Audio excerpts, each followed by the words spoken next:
pemirsa, senang sekali saya Julia bisa kembali menjumpai Anda dalam program Perempuan Tangguh, tempat di mana kita akan menyelami perjalanan inspiratif dari para perempuan yang berasal dari latar belakang yang berbeda, namun memiliki kesamaan dan semangat untuk terus tumbuh bermanfaat. Penasaran seperti apa kisahnya? Ikuti saya terus dalam Perempuan Tangguh.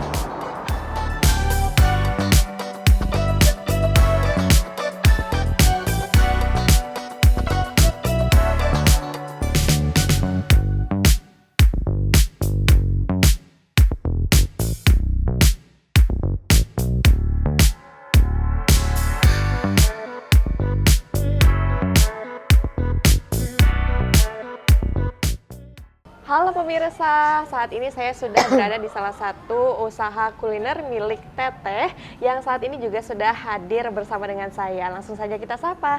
Teteh, bagaimana kabarnya? Alhamdulillah, kalau hari ini lagi kurang enak badan.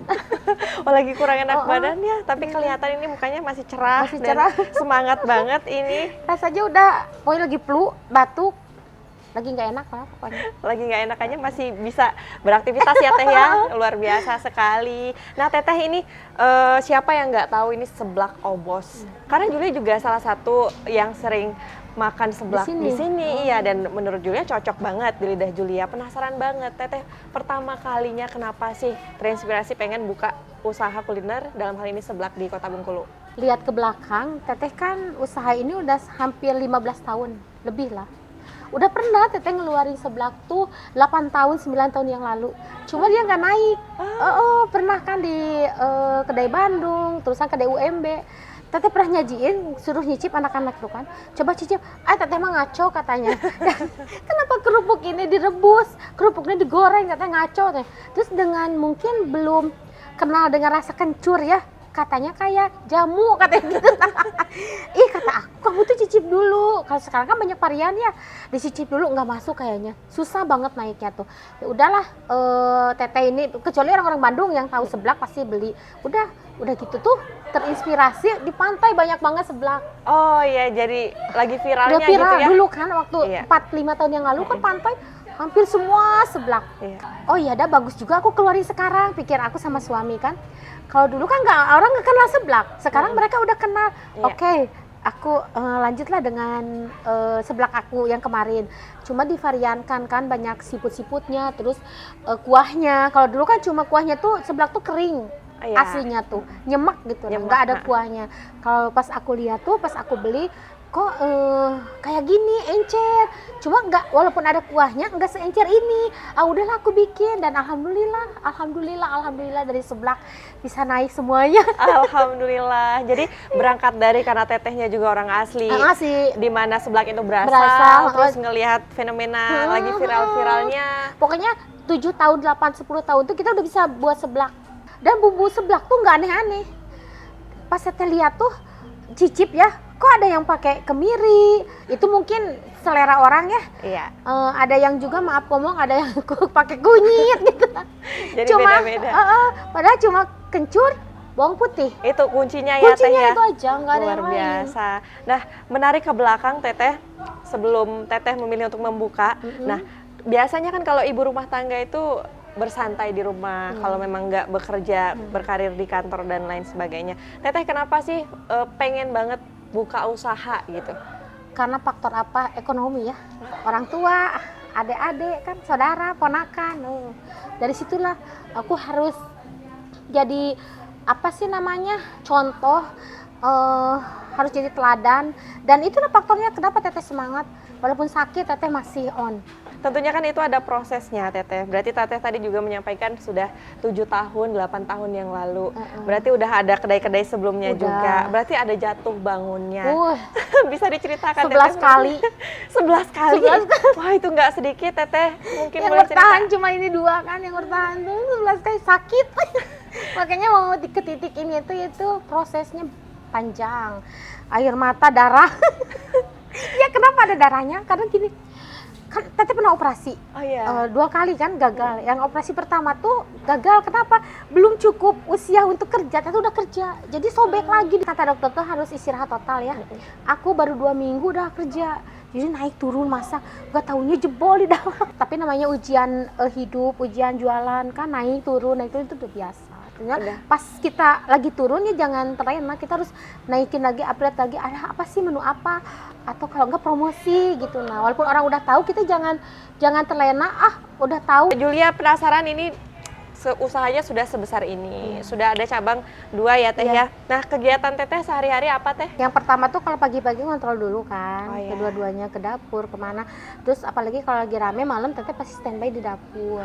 Nah, terus sekarang Teteh nge-live juga suka bagi-bagi gift. Wah, Suka bagi gift gratis seblak. oh iya. Teteh biasanya tiap hari lah nge-live.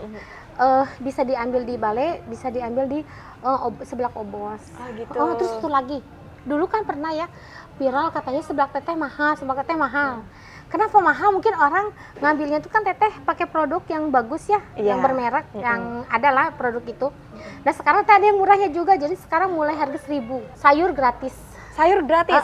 Wah. Tapi jangan sekebol, jangan 10 ini helai. Kalau 1, 2, 3 masih gratis. Nanti kita akan lanjutkan usai jeda pariwara berikut ya. Oke. Pemirsa jangan kemana-mana, tetap bersama kami dalam Perempuan Tangguh.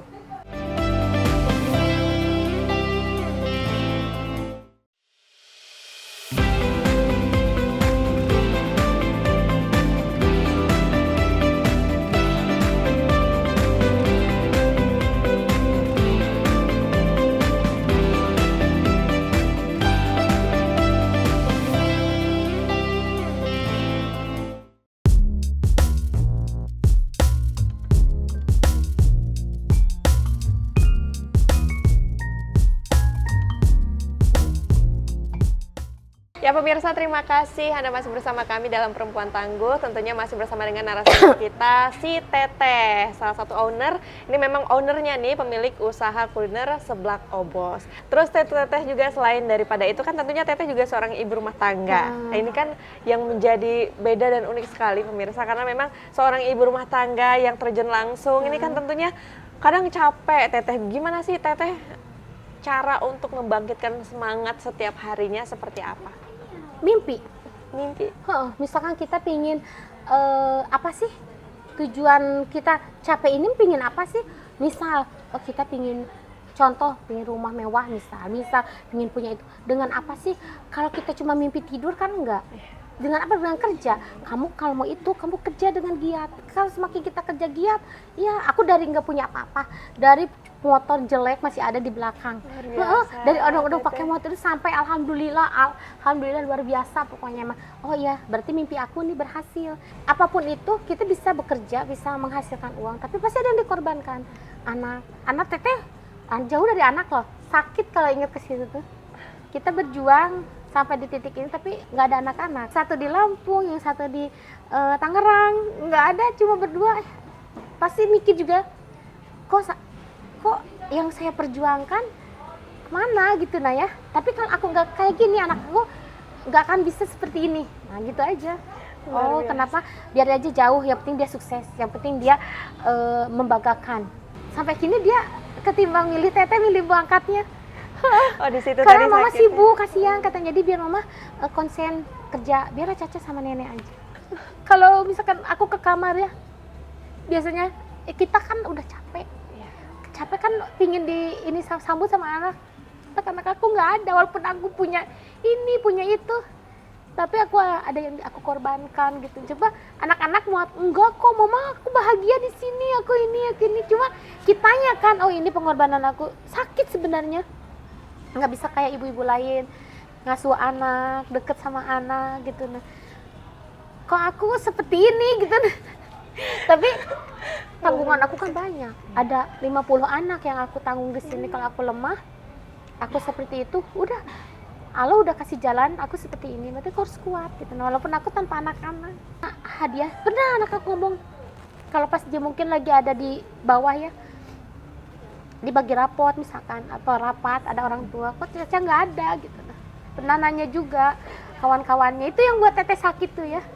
Walaupun misalkan mah sebenarnya bukan ini yang aku cari, butuh kasih sayang gitu.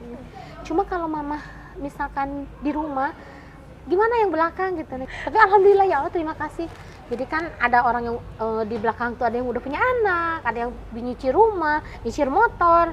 Udah di situ aja. Masya Mudah-mudahan juga Allah. ada amal gitu kan. Luar biasa Teteh. Mungkin Teteh ada pesan-pesan untuk pemirsa di rumah Teteh. Mungkin seorang ibu rumah tangga yang juga mau berusaha ini meninggalkan atau mungkin mengorbankan anaknya atau suami gitu, mengorbankan banyak sekali yang harus dikorbankan. Pesan-pesannya untuk perempuan tangguh di rumah seperti apa Teteh? Pokoknya apapun itu yang kita perjuangkan, yang kita usahakan, pasti kalau kita tekun pasti akan ada di titik kita menikmatinya gitu. Nah, jangan jatuh sekali kapok, jatuh sekali 2 kali kapok. Pokoknya terus aja konsisten. Teteh seperti ini juga kan sekitar 20 tahunan. 20 tahun? Iya. Iya, enggak bisa dihitung. Apalagi yang baru sebulan, 2 bulan, setahun, 2 tahun, 3 tahun enggak. Pokoknya pasti ada naik turunnya tetap aja, dan pasti ada yang dikorbankan. Makanya kita harus kerjasama dengan suami, dengan anak, dengan keluarga, dengan orang tua. Masya Allah, itu tadi cerita dari Teteh, pemilik dari usaha Seblak Obos yang ada di Kota Bengkulu. Semoga menginspirasi kita, dan setelah ini kita akan ikuti terus perjalanan inspiratif dari perempuan tangguh yang ada di Bengkulu.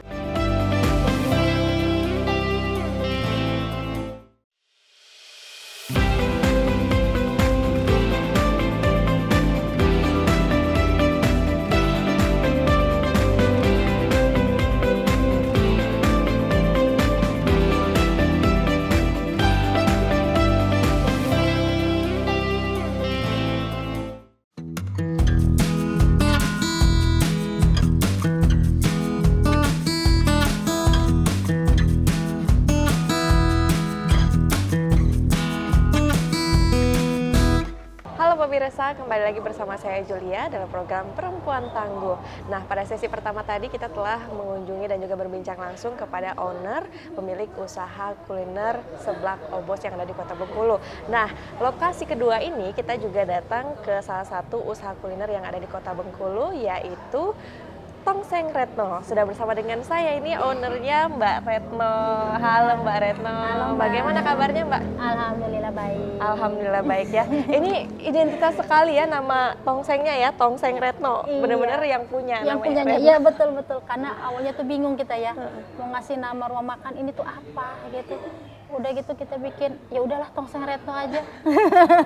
Alhamdulillah sampai sekarang eksis terus ya Mbak ya. Alhamdulillah. Belum pernah ganti nama. Belum pernah ganti Udah nama. selama 10 tahun belum pernah ganti nama, alhamdulillah. Awal mulanya berdiri dari Tongseng Retno ini tuh kapan sih Mbak? Awal mulanya Tongseng Retno ini berdiri tahun 2014 di bulan Desember. Awal mulanya aku buka usaha ini juga nggak mudah gitu ya, banyak perjuangan. Aku awalnya tuh bingung selama pindah ke Bengkulu ini. Awalnya aku kan di Jawa. Oh, dari Aku Jawa di Jawa ya. tuh jual kue. Ya, ceritanya jual kue ya, di kecil-kecilan gitu ya, jual kue kecil-kecilan, kue jajanan pasar. Kan udah ngerasa nyaman gitu ya selama di Jawa tuh. Tiba-tiba suami ngajak ke Bengkulu. Ayo kita pindah ke Bengkulu. Aku bingung kan, nyampe ke Bengkulu aku usaha apa? Segala macam usaha udah aku coba gitu kan. Akhirnya pada suatu hari itu bulan Idul Adha. Idul Adha, aku inget banget waktu itu banyak daging di rumah. Terus aku coba-coba masak kan, karena memang aku hobi masak lah intinya kan. Aku coba-coba masak, bikin tongseng. Terus aku bagikan semua keluarga besar, tetangga gitu kan, sama teman-teman mama gitu kan, saudara-saudara aku bagikan. Dan alhamdulillah mereka ngasih rekomendasi. Udah kamu buka aja katanya usaha tongseng di Bengkulu. Wah, tantangan banget gitu kan. Iya. Sampai aku pikir, mama gimana aku mau buka usaha itu gitu kan. Terus aku bilang, aku punya mobil waktu itu, mobil. Lah harta kami lah satu-satunya mobil itu kan kami jual. Nah, mobil itu kami jual untuk modal pertama kami buka usaha warung tongseng ini. Dulu kami buka di depan. Tahun 2017 warung kami udah banyak permintaan. Alhamdulillah permintaan untuk menu tongseng itu juga minta ditambah. Dari awalnya cuma hanya jualan tongseng aja, akhirnya kami tambah menu lain kan, ada soto, ada ayam, dan ya udah kayak seperti sekarang lah. Udah gitu. banyak udah banget banyak ya, variannya. ya udah banyak variannya, dan insya Allah 1 tahun pertama aku buka usaha itu benar-benar banyak. komentar dari pelanggan yang memang sayang sama aku gitu kan. Mbak No ini kurang ini, Mbak No kurang ini, Mbak No kurang ini. Akhirnya aku belajar, setiap hari aku belajar kan Mbak, sampai aku dapetin takaran yang bener-bener pas menurut aku ya. Jadi aku berusaha, gimana sih caranya usaha tanpa kita harus mencicip gitu kan. Nah, gimana caranya usaha itu sewaktu-waktu seadanya gitu kan, kita turunkan gitu kan, kita udah dapat takaran yang bener-bener pas gitu. Nah, awal-awal aku mau tutup. Pernah juga ada di posisi mau tutup? Udah aku mau tutup waktu itu.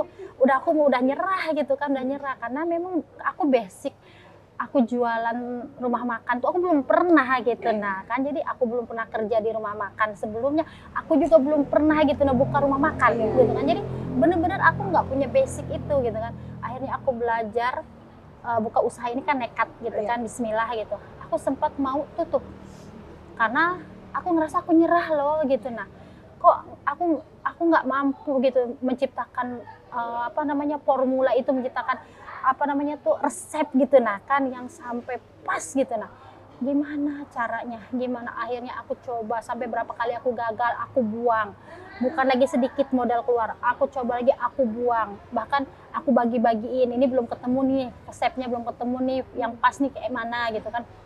Akhirnya alhamdulillah selama 2 tahun Mbak aku bisa, dan Masya aku yakin Allah. selama 2 tahun itu aku belajar, dan tahun 2017 Mbak aku pindah ke belakang sini. Alhamdulillah pelanggan aku bertambah. Alhamdulillah.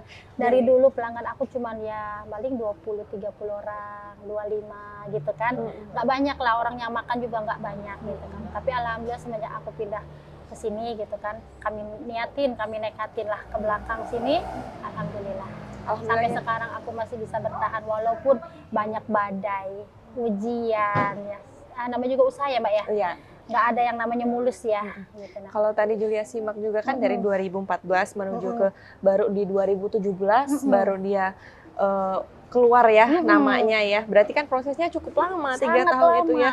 Coba ulang selama 3 tahun itu ya Mbak ya. Karena kita itu kan memulai usaha itu kan benar-benar bukan basic kita memang bisa gitu dari situ, dan apakah aku tuh nggak ada basic pernah kerja gitu kan di rumah makan.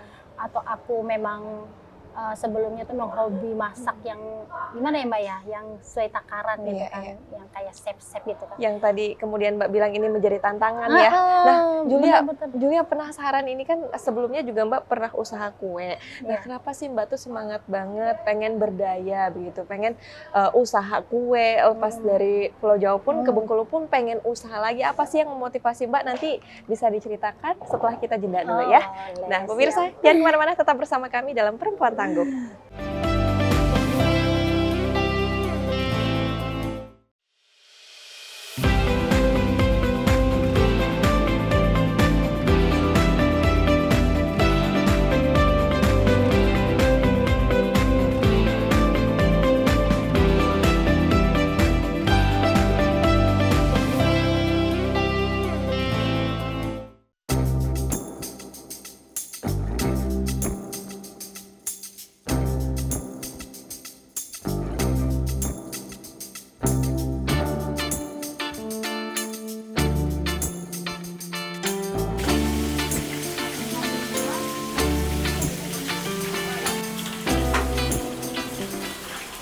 Ya pemirsa, terima kasih Anda masih bersama kami dalam Perempuan Tangguh, dan tentunya masih dengan narasumber kedua kita yaitu Mbak Retno. Ini pemilik usaha kuliner Tongseng Retno yang ada di Kota Bengkulu. Nah Julia penasaran yang tadi Mbak, kan sebelum buka Tongseng juga Mbak usaha kue begitu ya, dan ini beralih ke Tongseng karena memang pindah lokasi juga. Sebetulnya apa sih tujuan Mbak Retno sendiri untuk membuka usaha ini? Tujuan awalnya itu kan karena keadaan ekonomi yang membuat saya harus kuat, karena saya udah punya 2 anak kan yang harus saya urusin, biayain kan, karena pendidikan semakin mahal intinya ya. Jadi saya harus berjuang bagaimana saya harus membantu perekonomian keluarga kan. Dulu suami saya kan kerja di tambang keluarganya gitu kan, jadi saya juga pengen punya penghasilan sendiri gitu Mbak. Gimana caranya biar kita tuh sebagai ibu rumah tangga tuh yang produktif. Awal mulanya itu dulu saya di Jawa, saya tinggal di Kota Serang dulu. Saya dulu jual kue keliling.